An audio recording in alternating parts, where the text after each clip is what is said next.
Welcome to Audible Thoughts, episode 2. So I've got my friend Gena Johnson. Hey. Say hey. Gena is, what's your title?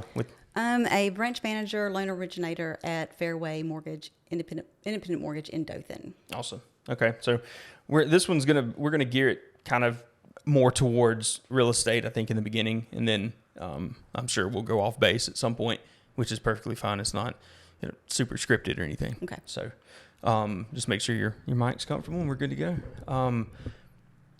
I think some people are, one of the big talks right now is kind of like rates. Everybody got so used to COVID and these 2.5% interest rates, and it was just a frenzy. And then not all of a sudden, but very fast. Yeah, fast. Rates changed really quickly. They did.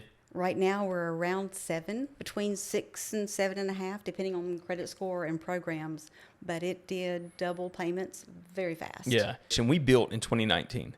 When we locked in the rate at the end of 2018, I think it was a 4.375 or 4.75. And that was kind of the best you could get at that time. Mm-hmm. And then 1 year later, June of 2020, we refinanced at a 2.75. It was crazy. It was. And we looked at doing a 15-year mortgage. Mm-hmm. But then once we sat down, we looked at the amortization schedule, and we figured out that if we stayed with a 30-year mortgage, but we made the payment like we had a 15-year mortgage, it essentially made our 30-year mortgage a 17-year mortgage. Yes. Mm-hmm. But we always have that cushion where if something were to happen that month, exactly, we don't have to pay the additional. Exactly. And that's what we were telling people. Go ahead, since it's so low, that when you account for inflation, that's like free money. Right. Go ahead and do the 30-year note and pay whatever you want to on, over whatever you want to on the monthly payment. And then if you hit hard times, you could back off. You don't know, and just make the 30-year payment. Well, and that's the thing with this economy. Like you don't know what's going to happen. Mm-hmm. I think everybody thought the world was going to shut down yesterday with the the eclipse. Yesterday, when I was going to an appointment, it was right at like 1:30, I guess, when the eclipse was going on, and I heard the fire alarm, the sirens going off. I was like, "Oh, it's happening! Here it is. The lights are fixed to shut down," but they didn't. So. Yeah, I was in Enterprise shooting a house, and it just gradually got darker and darker, and I couldn't look at it because you didn't have your glasses. I didn't have the wrong glasses. So it was interesting. It was fun. And, they say we done got off track that quick, but 2045 we're going to be in the path of totality here in Dothan. Oh, okay. So it's going to what they saw in Texas and Arkansas and all those places yesterday. Yeah. Like a blackout, like it'll turn night for just a few minutes or almost night. And so we'll have that. And, that's only, 30 years? It's a long 20 years. Yeah, I can't even do math. I know. Yeah. I can't do math on camera. I can only do it. Get put on the spot. Yeah. And you were telling me just a minute ago that tomorrow there's an update coming out for rates. Yes, the inflation rate is going to come out tomorrow. So that will, if inflation is what they expect it to be, rates are going to stay the same or get better. If it's worse or higher than they expect it to be, rates will get worse tomorrow. And rates do change every day. Right. We get rates that come out about 10 o'clock every morning. They can actually change several times in one day, but they've been pretty consistent between 6.5 to 7 within the last couple of weeks. So what I'll do is once I get this edited and before I share it, I'm going to put a link that they can click on down in the description that will kind of take them to either your site or somewhere to kind of see what the update is. Okay. What determines the interest rate? So the biggest thing that determines the interest rate is your credit score. Mm-hmm. And the program. But so just say you've got someone with a 760 credit score. That's a pretty good credit score. Mm-hmm. They're going to get the best rate. Also, the loan amount, as far as the loan to value, say you're putting down 20%, it's a better rate. If you've got a 620 credit score, the rate's not going to be as good. But now we can also go with an FHA loan, which is 3.5% down, and the rates are still determined by your credit score, but they're not impacted as much. Okay. So we kind of look at the credit score and let you know what the options are, because there are several options to choose from, and let you decide what's best for your family. Yeah. And I think that's one of the biggest things is people need to understand that everybody's situation is different, and you can't just take a blanket, here's the rate and here's what your payment's going to be and just apply it across the board. Exactly. There's so many factors that go into purchasing a house and talking to the lender. And that's why it's so important. We were talking a minute ago about let's start with this. There's a difference between a pre-qualification and a pre-approval. Yes. What's the difference between those two? So pre-qualification is basically where you've called me or you've made application online, and I've ran your credit and reviewed the information that you have put into the application. So I can say you're pre-qualified up to a certain amount with that, but I need to get these documents, especially like if you're commissioned, if you're self-employed, that makes a big difference. So I try not to give out any kind of pre-qualification unless I review those documents, because it could make a huge difference in what you're pre-qualified for. So that is, the pre-qualification is a first step. It does not need to be your final step. Right. So I go ahead and take that pre-qualification to the next level and go with a pre-approval so that I can go ahead and send it through underwriting and then give you a pre-approval that says you are good up to this amount, loan amount, sales price. Here you go. That is it carries more weight than a pre-qualification would.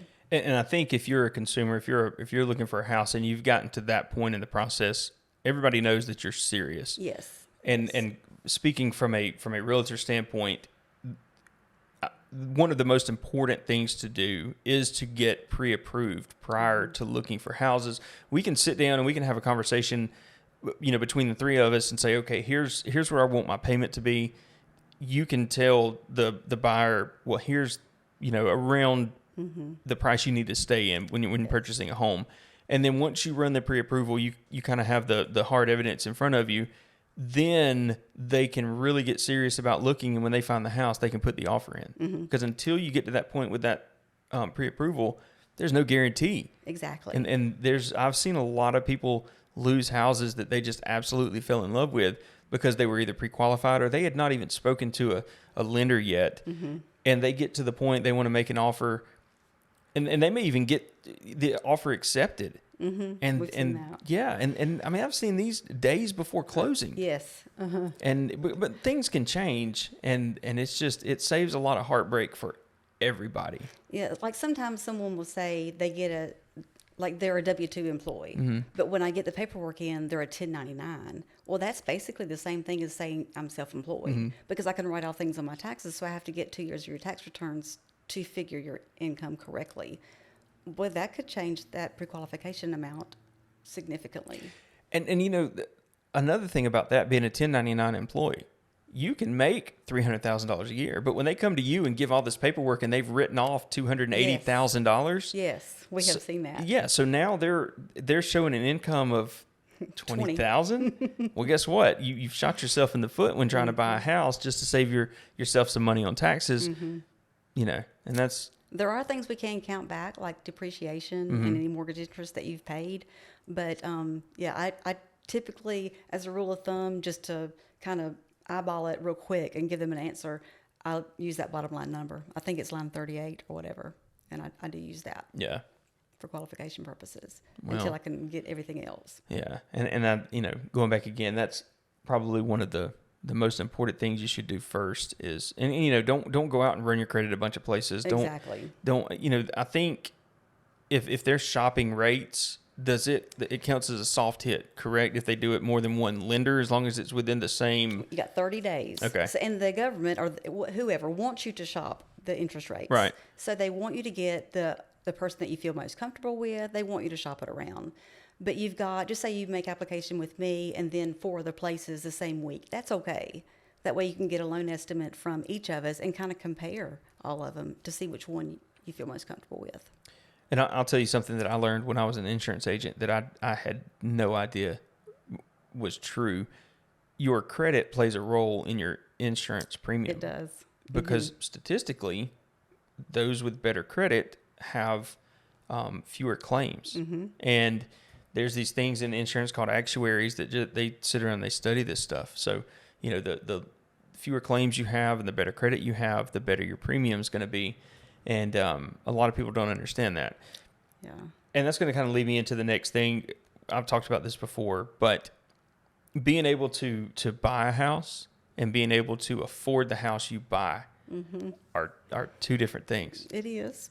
And so tell me, what are some of the things that people may not think about when they buy a house? What's something down the road that that they're going to need to look at and this may fall into the DTI, the debt to income ratio, the credit card bills they have, or car loans or things like that. But you may have the down payment, you may have the good credit, but in a few months when your HVAC goes out and you don't have a home warranty, or your roof needs replacing and insurance doesn't cover it, what are you going to do? Expenses. Yeah. So we do try to have at least 1 or 2 payments over and above whatever the down payment is, just to kind of, and we go over with everybody, this is what these expenses are going to be. This is going to be your amount that you're going to need to bring to closing.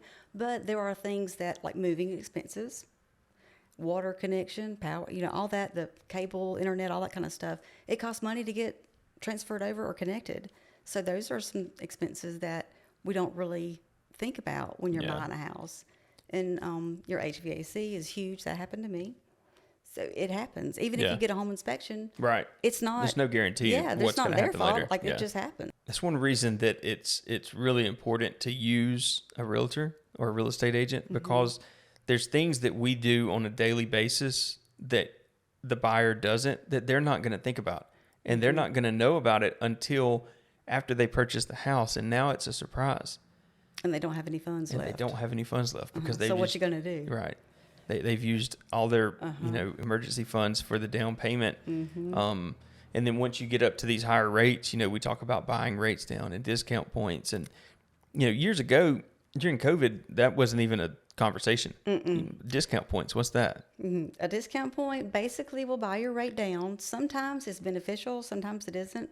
So I go ahead and whenever I'm talking to someone, I go ahead and lay out, this is the rate today. If you wanted to buy it down, this is going to take 0.75%, or this is going to take 1%. This is what you're going to save. This is your break-even month, like 22 months to break even with that money that you're spending, if that makes any sense. Yeah. So to recoup it, to where you're not in the hole. Are you going to be in this house for 3 years? Right. Or how long do you plan on being here? So that I try to be more of a financial consultant with that part. How long do you plan on staying in this house? Because that's huge. It is. And financial consultant is just one of the many things that we do, aside from therapist and referee and things like that. But it's fun. I treat everybody like they're my family, just so that way I want them to feel like they are getting good advice and very honest advice. Yeah. Especially when it comes to your credit. If you're not ready, I want to help you get ready so that you'll come back to me. Yeah. Well, and it's all about relationship building. Like this job is. And that's how you build a sphere of influence, and you build relationships with people, and then your goal is to have those people that you work with refer you to somebody else, and you just continue building on that. And that's for a lender, for a realtor, for anybody. I think that's our goal, and that's what we try to do on a daily basis. A lot of people say, well, when's the best time to buy? Right now. Spoken like a lender right now. Well, and that's the thing. Like you don't know what's going to happen in 6 months. People can rates, tell you. If someone has a crystal ball that they could give to me, I would be happy to use it. But rates are rates are rates. Yeah. They're all over the place, and they come out every day, and they could be, we don't know what's going to happen with them. But the price of the house is only going to go up because homes appreciate. Yep. So go ahead and lock that in, the price of the house. You're not tied to that rate of the house. You can refinance next year or whenever you're financially able to do something. Yeah. And it's a significant savings each month. Yeah. And that's one thing I told a buyer the other day. They're a first time home buyer, and they was like, well, we don't know when the right time to buy is. Well, you're going to hear people say right now. You're going to hear people say in the future. But also it's when you're financially comfortable paying the payment for the house you want, that's a good time to buy.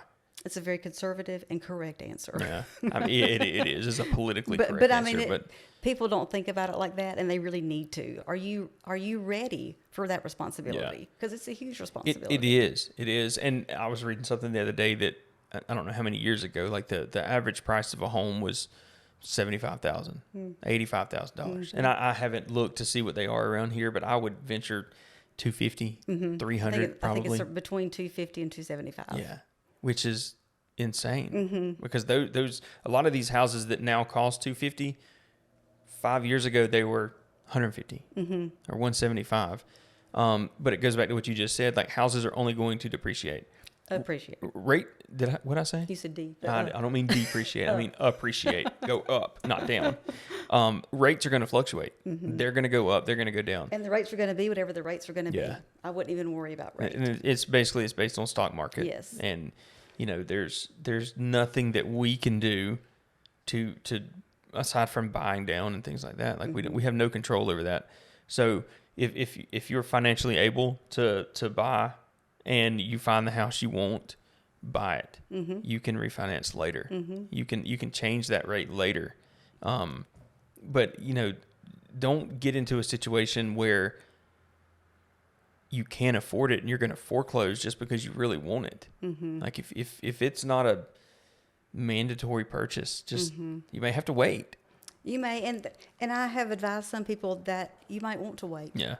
For just a little bit, and maybe get up, have a little nest egg of money, because that way if something does go wrong, you've got some. Yeah. If you don't have anything to fall back on. Yeah. So get that rainy day fund. I think everybody needs to have that. So we talked about some things that make buying a house tough for people that, people are like, I want to buy a house. Well, what does that take? Well, good credit. Your DTI, I think we touched on that. I don't think we went into detail. Your debt to income ratio. So what do you have coming in versus going out, and what's the percentage? And there's a calculation that you guys use that you want to see. You want to see it stay around. A blanket number that we would like to see people stay around is under 40% with everything, with the new house payment and all of your debts. So the way that we figured that, let's just use, just say you make $1,000 a month. I mean, just for easy numbers, easy numbers. So you don't want your home payment plus all of your other bills to be over $400 a month. So that's 40%. Yeah. Your housing ratio needs to be around 28 or lower. So 280 if you make $1,000 a month. But if you've got a family of 4 or 5 and you make $6,000 a month, that $6,000 does not go as far as it did 5-10 years ago. No, and we actually do use the number before taxes are taken out. So we use your gross income. We don't use what you're netting. So if you're paid so-and-so amount per hour, we use that amount for your qualification purposes. Okay. Yeah. I mean, you can't, if you make $6,000 a month, you're at $72,000 a year pre-tax. Depending on what bracket you're in, you may be spending $25,000 a year on taxes. So, and $6,000 a month, and you want 28%, so you can't have over $1,700 house payment, somewhere around there. $1,700 house payment right now with rates where they are, is what, a $200,000? Probably right around there. Somewhat just average. And again, we were just talking about the average sales price is probably in the $250 to $275 range. So what has happened is the increase in pricing has knocked a lot of people out of their price range. It has. When during COVID we had interest rates of 3%. You could buy a $200,000 house at 3%. Less than $1,000 a month. Yeah. Well, the interest rates doubled. Well, guess what? So did your payment. Maybe not doubled all the way, but it's close. You've lost a lot of your buying power, and that's kind of what happened in the market. People just got knocked out of their price range because of the interest rate. And it happened so quickly. Yeah. It was like within the span of probably 3 weeks. Yeah. That it went just crazy. They went up a lot faster than they decreased in the beginning. Yes. And I think just based on what I've seen, 4.5 is probably a good average of where. Historically, rates are fantastic. Historically. Yeah. 6, I think, is a fair rate. I got 6 on the first house that I bought, like in 2006, I guess. and that was, I think prime was 6.25. I thought it was a good rate. Then I got 4 in 2009 or 10, and now then with my other house it was like 4%, and now they're around 7. Yeah. So it's huge. It makes a big difference. It is, and we bought our first house in 2010, and we got it 4.75, and that was great. It's a good rate. But at the same time, a gallon of milk wasn't $4. What is it now? Like 8? Well, no, I think it's still 4 around here. Now, there was I bought a gallon of orange juice for one of our work breakfast meetings the other day. It was $7.50 for orange juice. For great value orange juice at Walmart. It was $7.50 for the gallon. A dozen donuts are $10, $11, whatever it is. Just the price of everything is going up, and I don't remember prices going up of common goods that we use daily and then coming back down. I think we're kind of at a new normal. Yes, you're correct. Gas fluctuates because of the way it's produced and the oil and all that, but I think the price of the goods we use they're up there, and they're probably going to stay there for a while. So, not coming down. and that has to be budgeted in. I think one of the biggest things that people can do, or another one of the biggest things, is create a budget. Like, you have to have a budget. You have to be financially smart. And there's 2 classes in school that I wish they would teach. Oh, they teach a bunch of life skills. Life skills, Oh, my but goodness. like how to balance a checkbook. Yes. And credit worthiness. Yes. Like how to build and maintain good credit. And you'll hear some people say, I don't need credit, I'm gonna pay cash for everything. Well, not everybody can pay $300,000 cash for a house. The importance of learning how to build credit and how to maintain good credit and utilize it to your advantage and let your money work for you. I'm no Dave Ramsey, but when me and my wife met, my credit score was a 468. Oh, she helped you out, didn't she? Oh my gosh. It was a 468. I couldn't finance a stick of butter.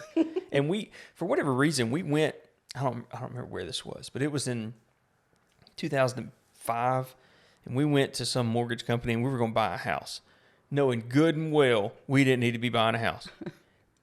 So we went in there and they ran our credit, looked at her, and I'm sure they said something about, ma'am, you're good. Looked at me, said, there's absolutely no way. No. There's no way. And I was like, okay, I guess I should have paid my bills. I think that I would love to teach a class in to maybe juniors and seniors in high school, because this is one of the most important things for the rest of your life. Yep. It's going to affect your job, what car you drive, where you live, your employment. I mean, everything. If you're able to get a house, when you go off to college and then they give you all these credit cards, they don't tell you have to pay them back. No, they don't teach you how to use those. Most of the time you don't have a job. So, you look good in that outfit anyway. Just wear what you have. Don't buy something new. But they don't teach that. No. I worked at the mall here. I sold cell phone cases, the light up antennas and stuff. And awesome. That's awesome. It was good times. But this was before marriage and kids and all of that. And I had some friends that worked down at K Jewelers, and one of their things they had to do every day is they had to walk around the mall and they had to offer their K credit cards, and they had a quota. Like they would get bonuses if they reached it. And I remember one night. How many did you get?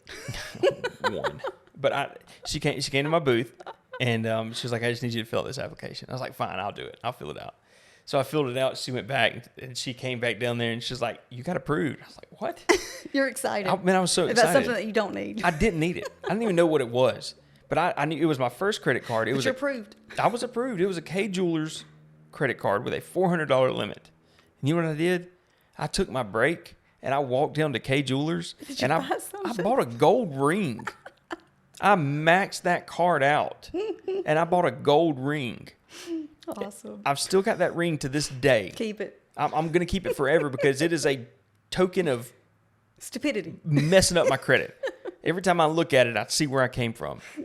That's what started my credit downfall, and then it just kind of snowballed from there. And one thing that I would tell young people is, just say it was $400 was your credit limit. Mm-hmm. If you would charge only 10 or 20% of that limit, that's good for your credit. Yeah. So let's kind of tell the difference between loans. There's FHA, there's conventional, there's VA, there's USDA, and FHA, VA, and conventional are similar in their own rights, but USDA it's got a whole different set of, what's the word I'm looking for? Guidelines. Like you can't do a USDA inside the city limits of Dothan. Mm-hmm. So kind of explain how do you get a USDA loan and where? So a USDA loan is 100%. It's a great loan. It is underwritten twice. It's underwritten by us, and then it goes off to USDA. It's the only loan that we have that goes off somewhere else. Well, AHFA. We're not getting into that. Right. So the rates are really good on USDA. The mortgage insurance is good on USDA as opposed to FHA. And you can actually roll in your closing cost on USDA if the house appraises for it. So just say it appraises for $200,000, mm-hmm. and the sales price is only $190,000. You can roll in just $5,000 or so of whatever the closing costs are, so that you can actually have the contract say the buyer's paying closing cost and still not bring any money to closing. So USDA, it cannot be inside the city limits of Dothan, but it can be Wicksburg, Headland, Rehoboth, Ozark, Newton, Midland City, mm-hmm. anything. Mm-hmm. Now, what about it can do like Webb, Ashford, mm-hmm. places like that. They're mm-hmm. still Houston County, mm-hmm. but not Dothan city limits. That's the rule, is it has to be outside of Dothan city limits. Yes, and there is actually an eligibility chart that mm-hmm. you can go plug in the address. And if anybody is interested in that, just email me at GenaJ@fairwaymc.com, GENAJ@fairwaymc.com, and I can look up that address for you and let you know that if it's eligible. Okay. Because there are some places in Midland City that, even though it's Midland City, it's not eligible. It goes like that. Because it's in Dothan city limits. Well, or there's parts that are the annexation, yeah. And then kind of like Murphy Mill Road, yes. that area mm-hmm. out there, yeah. And that's like our address. For mail purposes, it's a Headland address, but we're Dothan City. That is so strange. It makes no sense. And our last house was the exact same way. And I said, when we move again, I'm not doing that. But you did. And I did the exact same thing. So when I bought a vehicle before, they sent all of our stuff to Abbeville, which is Henry County, because we have a Headland address, and we never got anything in the mail. And I called them. They was like, "Well, you're late." And I was like, "No, you messed up." So USDA, what's the down payment on a USDA loan? Zero. Mm-hmm. Okay. You can put money down if you'd like to, but it's a 0% down payment. And FHA is 3.5% down. Conventional, we have some programs depending on your situation. It could be 3% down or 5% down. So it just kind of depends. Whenever I run your credit and get your credit profile together, I can let you know which programs you're eligible for. Used to, they had a program for first-time home buyers. I don't know. Do you remember that? Yes. Is there anything like that now? We usually use FHA, USDA, or AHFA step-up program mm-hmm. for that.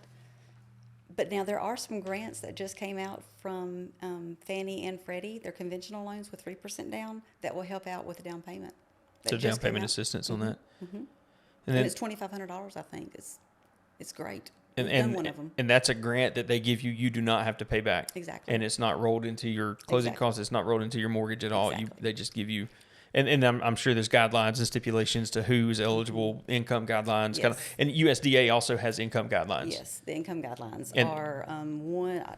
I was be scared to say exactly, but I think it's 109,650. I know it's going up a little bit. It changes. It used to never ever change, and now it's changing a little bit. So kind of. Is it based on location? Or USDA is not based on location. Now the other programs are. So when I plug in the address, it tells me what the median income is. Okay. And it could vary from one side of Dothan to the other. Yes. And it probably does. I think it does. Yeah. And there used to be, it was an FHA 203K, mm-hmm. kind of like a rehab loan. Mm-hmm. And correct me if I'm wrong, it was basically what they would do is, let's say the house appraised as it sits for 100, mm-hmm. and then they would kind of do like a subject to appraisal mm-hmm. with what you're going to do. It would then appraise for 125. Mm-hmm. So will they just loan you the 125? I have done one of those in my 20 years. I put you on the spot with that. It was a nightmare. Yeah. And everyone was mad. But now we have someone in Birmingham that works with us, and she specializes in them. So we actually send those loans to her. but you still work with us. Right. We found it easier for someone who does it all the time. Oh yeah. Because it's like clockwork for her. She just does it. And we have to like go back and look at the guidelines because we don't do them that often. But we started referring them to her. And yes, it's a great loan. Yeah, and I think we've seen with interest rates higher, I think one thing we have seen is people buying houses that needed more work than what they would normally buy because they can pay less for the house and then, slowly renovate or pull that money from somewhere else instead of financing a $250,000 house at 7%, buy the house for $175 and then put money into it and make it your own. I know we've had quite a few come through our office that they've done that. In that case, it depends on, like, if you have any funds available, it might be beneficial to go with a conventional loan with as is, if there's going to be equity in the house. But you could also do a 2 or 3K loan on that one with an FHA loan and do the renovations that way. So it really kind of depends on the situation as to what loan that I would probably, advise you to go with. So let's say we've got a newlywed couple. They're going to buy their first house. They make 125 together, and they've got good stable jobs. They got good credit. Their DTI is good. Is there a loan that you would favor over another, or that they should favor over another that may be easier to get or may have better interest rate? I know. If their credit scores are really good, I would say conventional because their mortgage insurance factor will be less on conventional. If we could, at least, especially if we could do the 3% down, or FHA if their credit isn't stellar. So I would probably look at those two, or maybe even the AHFA step-up loan. So let's explain mortgage insurance because there's a lot of people that don't know what that means. So, the mortgage insurance is something that the lender requires if you don't put at least 20% down. The factor on FHA is 0.55. They just changed it. Well, last year, 0.55. And USDA is 0.35. So I can kind of look at this and give you an idea of what that. Let's use $250,000 for the sales price. Okay. On FHA, your mortgage insurance per month is $114. Okay. On USDA, you're looking at on $250. You're looking at $72 per month. Just so for mortgage insurance. And mortgage insurance is insurance for the lender that you're not going to default on your loan. Exactly. Now, for the life of the loan on those two types. Used to, once you got 20% equity, it would fall off. On conventional, it still does. On conventional, it still does. And conventional is credit driven. So whatever your credit score is depends on what that factor is going to be. And it ranges. There's a huge range in the conventional ones. Better credit, less factor? Exactly. Okay. At 78%, it automatically drops off on conventional loans. Okay. But how many people forget that 2%? That's a couple years probably. Sorry, my phone was going off. Most people are going to forget.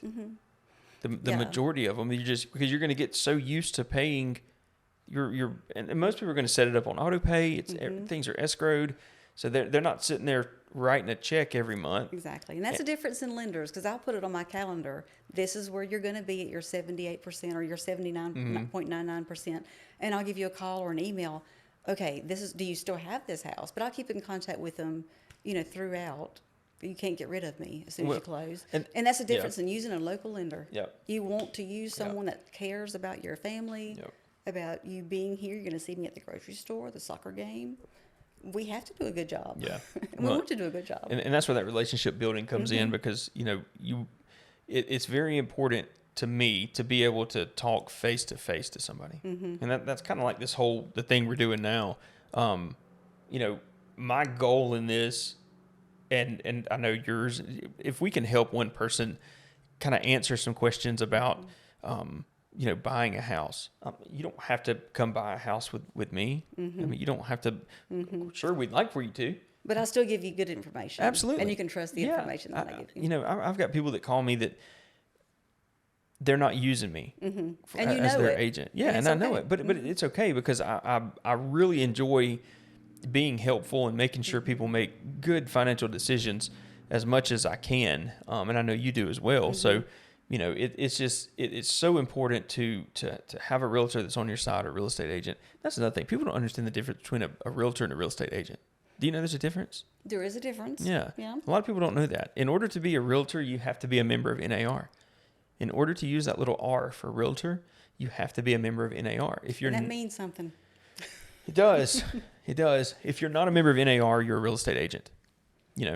We can all sell houses and do things. I'm not going to get into the whole nuts and bolts of it, but there is a difference between a realtor and an NAR. I mean, a realtor and a real estate agent. But it's important to have one that's on your side and also a lender, and with both being local, that's familiar with the local market. And we have this thing here, a concierge list. Like, we've got, from start to finish in a real estate transaction, we've got a list of people that I can just hand you this form, and everybody in there that you're going to need from start to finish, you can find. And it's one of the benefits and one way that we add value to help you out, because we really, home ownership matters. It is a huge, it's the American dream for a lot of people. And home means so much. So different for everybody. Yep. I know what it means to me, and I want to help other people get that. Yeah. It's a great feeling when you sign those final papers and you get up It's and yours. You've got the key to your house. Then comes the grass cutting and the HVAC break in, and But you can paint your own walls. Yeah. You can put yellow carpet down if you want. It doesn't even matter. It's yours. and you're making your money work for you. Yes. You're building Equity. equity. You are building that from the moment you buy that Yeah. house, and that's probably going to be your biggest investment. Yeah. That's most people's Yeah. biggest investment. Yeah. It's mine. Yeah, mine too. I mean, for most people, the purchase of a home is the biggest financial investment they're ever going to make. you want people that are invested in you to help you make those decisions, because we're not going to lead you down the wrong path. No, and there's real estate and lending. I don't understand when there's agents or lenders that they can't get along. It's not, when I've got a house, let's say I've got the buyer, and then John's got the seller. It's not me against him. Exactly. My goal is to work with everybody involved and to make sure the deal closes, because to get us all to that table. Right. Because no one wins if we don't get to the table. There's so many the losers. Buyer and seller. Right. Nobody wins. And that's the biggest takeaway from it is there are no winners. I'm not backing down. Well, neither am I. Well, don't ever. I would never put my interest above my clients.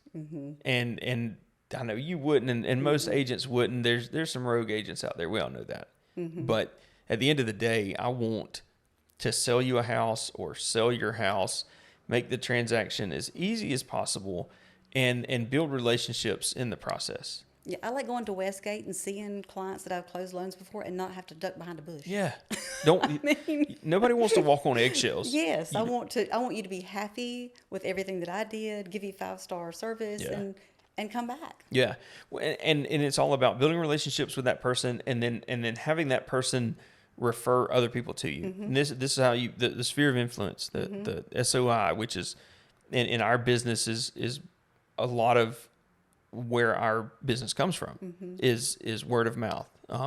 You can do all the advertising you want, but and you also have to sell yourself first before you can ever sell a loan, or I can sell a house. Like you have to give people a reason to want to use you. Otherwise they're going to go find somebody else. And I'll even tell people that go to online lending first, because some people do. Yeah. And just give me their cost estimate, and I'll objectively look at it and tell you, this, I don't know that this looks right. Let's just, here's one of mine, just compare it. You don't have to go with me, but I want you to be aware of what fees they're charging and what is typically charged in this area. And that's so scary, because I see it all the time. They get a non-local lender they don't have a relationship with, and they don't understand the fees that are baked into that loan. because they don't have anything to compare it to because they don't shop. Yep. I saw one not too long ago. I mean, their closing costs on a $175,000 house were $14,000. Oh my goodness. Because of fees that would not otherwise have been charged, but because of the lender, it was. I would never mention that lender. I don't even remember the name. They weren't local, and it wasn't a big name lender. But it blew my mind. But they didn't know any better. Exactly. And by the time we saw it, it was after the closing. Now they've. You didn't see it until the final CD or the final closing disclosure. Yeah. And they were just like, oh, well. If you ever have any questions, we'll answer them. Absolutely. Even if you're not going with us. We're like, no, don't do that. Get a second opinion. Yeah, or this looks okay. Everything looks fine. Yep. One thing that I would never do, you would never do, and really one thing that we can't do is we're not going to, if you've got a lender or you've got an agent, we're not going to try to take you from them. We're not going to tell you, come use me. I'm going to do this. I'm going to do that. You should use me and not them. We're not going to do that. If you've got a question and you want to call and just get a second opinion, call and it'll never be mentioned. We don't have to, we're not going to run around and. It's our reputation is everything. Absolutely. It's all that we have, honestly. Yep. So. Got to keep that intact. Yep. All right. I think we're good. You good? Good. Awesome. That was episode 2 with my friend Gena. If y'all have any questions, I'm going to put a link or phone number or email. Okay. I'm not exactly sure what yet, but it'll be in the description when I put it. Something will be down there. There'll be a way to contact her. You can contact me if you've got any questions or her, and we'll be absolutely more than happy to help. And maybe we can teach a financial literacy class one day. There you go. I would love to. Awesome. And we're both licensed in Florida and Alabama, right? Yes, absolutely. Yeah, that's a big deal. I've got my broker's associate license in Florida. My license is on 30A. So, and she can lend in Florida. So it'd be nice to one-stop shop. If you want a vacation home or whatever, are you moving down there? Hit me up. I'll do that loan too. Yeah, or sell down there, buy up here. And we can help out. Awesome. Well, Gena, thank you for coming. Thanks for having me. Yep. We're out. Bye.